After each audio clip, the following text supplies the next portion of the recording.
Hey, what's on guys? So welcome to another Spider-Man PS4 video. Today we're going to be talking about why you should be hyped for Spider-Man PS4 along with a behind the scenes video of how the game was actually made.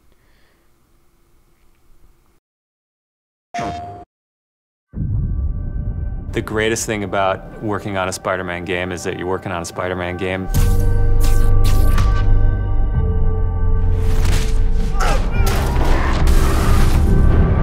The hardest thing is that it's a Spider-Man game.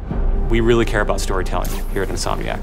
And I think that's how we go into every day we come here. There's this push to really get it right. One of the most compelling things about Spider-Man is just when Peter Parker and Spider-Man's worlds collide. And we've tried really hard to weave the two stories together to create a story that is not necessarily just a superhero story, but a human story as well. So this Spider-Man is a little different. He's older, he's 23, so he's been Spider-Man for 8 years, and kind of like an athlete in the prime of his career, he's starting to get good at the Spider-Man thing. The nice thing about playing an experienced Spider-Man is that he's already familiar with his powers, right? He's not just discovering them. We always think of Spider-Man as, we call him, the acrobatic improviser.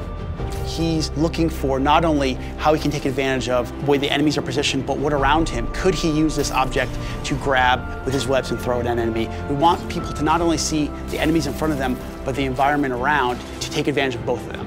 He also knows that the criminals out in the city know how he works as well, so he's got to mix it up. So even though he is more experienced, the challenges are going to be bigger than he's ever faced before. Spider-Man has a rich history of having great stories. The core of our story is this duality between being Peter Parker and being Spider-Man.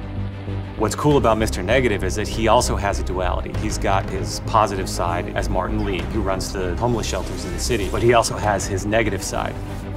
When Peter makes the connection that the leader of the inner demons is the guy who my aunt works for, we got the perfect collision of those two worlds.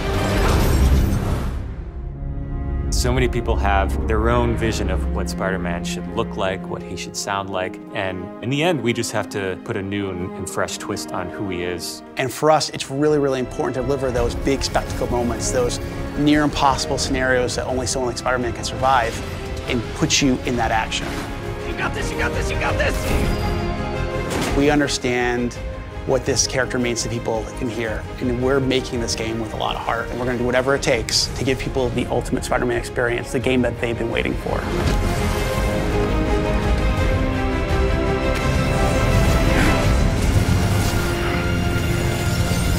So there you have it guys, an inside look at Spider-Man PS4. I gotta say, I get more and more excited every time I see a new video about the game, or whenever these guys talk about the game, especially in terms of how I hear that they've made improvements. So that actually brings me to my next point, which is why you really shouldn't worry that this game could flop. You know, I think there's a really small chance that this game would flop. I want to be able to feel that level of nostalgia from this game that I got from back when I was a kid and I was reading the Spider-Man comics, and back when I was watching the cartoons and playing the old video games back on like the GameCube and the PlayStation 2. I want to get that kind of nostalgia factor when it comes to this new Spider-Man game.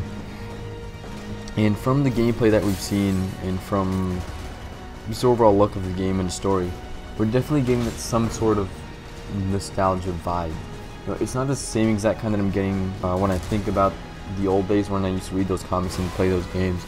I'm definitely getting some kind of nostalgia vibe, and that's good. You know, that's the kind of thing that's really going to push this game forward, is the nostalgia factor, because you know, people have grown up with this character for years and years, and they want to be able to relate to those old times. Be like, man, you remember back in the day when I used to play Spider-Man on PS4 and how that felt like playing Ultimate Spider-Man on my PlayStation 2 back in the day. Like, just comparing it to those days, it's just a feel-good moment, you know. So I definitely think that Insomniac's really getting really close to nailing that nostalgia factor. Next would be the passion and the open-mindedness of the devs behind the game. You know, after hearing the conference from D23 and the E3 conference, I can definitely say that these guys are hard at work and they're super passionate about this character and giving him an exceptional story and creating this whole just Spider-Man world that we've never seen before. Which brings me to the next part, which is recently it was confirmed that, if you guys remember back in E3 when they showed off that demo, the web slinging speed wasn't all that good. It was felt kind of slow. Insomniac's already fixed that. they've already improved the web swinging speed, and it's going to be easier for players to gain speed while they're swinging. So just little details like that, just within a month that they've already started improving and listening to what the fans are saying, just shows, you know, they're so open-minded and they're really making this game for the fans. You know, they don't really give a shit about the money, and that's where I think games really strive. Because, you know, as myself as an aspiring game designer, when it comes to games, I really don't give a shit about how much money the game makes in the end. You know, it's, did the fans like it? That's where I think the real prize lies, is, do the fans like the game, and are they happy with what they got, are they satisfied? So Insomniac's definitely hitting the right buttons when it comes to satisfying their fans, you know, because the fans say, hey, you know, we want this and this fixed. Insomniac's like, yeah, sure, we'll get right on it, and then they do, and that's just great, you know. That's something I really don't see in a lot of games these days, is, you know, like, listening to their fans. You know, they usually listen to their fans after the games come out, and, you know, the fans are reporting all these bugs and patches that they have to release and shit, which that's pretty self-explanatory, you know. But I never really hear stories about how fans really get involved with the development of a game before it's released, and there are a few occasions here and there, but not as much as there should be. So I'm glad that Insomniac's one of those companies that's doing it. But yeah, that's all I've got for you guys. Just letting you know that there is no reason to worry about this game, and there's a lot of great content to come.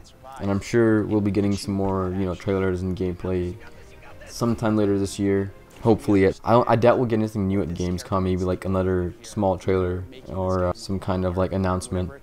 And then I think our next big reveal should be at PSX, or the Game Awards, back in all the way in December. And that's probably when we should be getting like a release date too. So yeah, but just let me know what you guys think. Are you hyped for this game at all? Do you still have mixed feelings? Or are you just completely just like bummed out from what we saw at E3 and all the information that we've been given? Let me know in the comments down below. If you guys enjoy the video, remember to smack that like button. And if you're new, hit that subscribe button to see more content like this. I'll see you guys next time.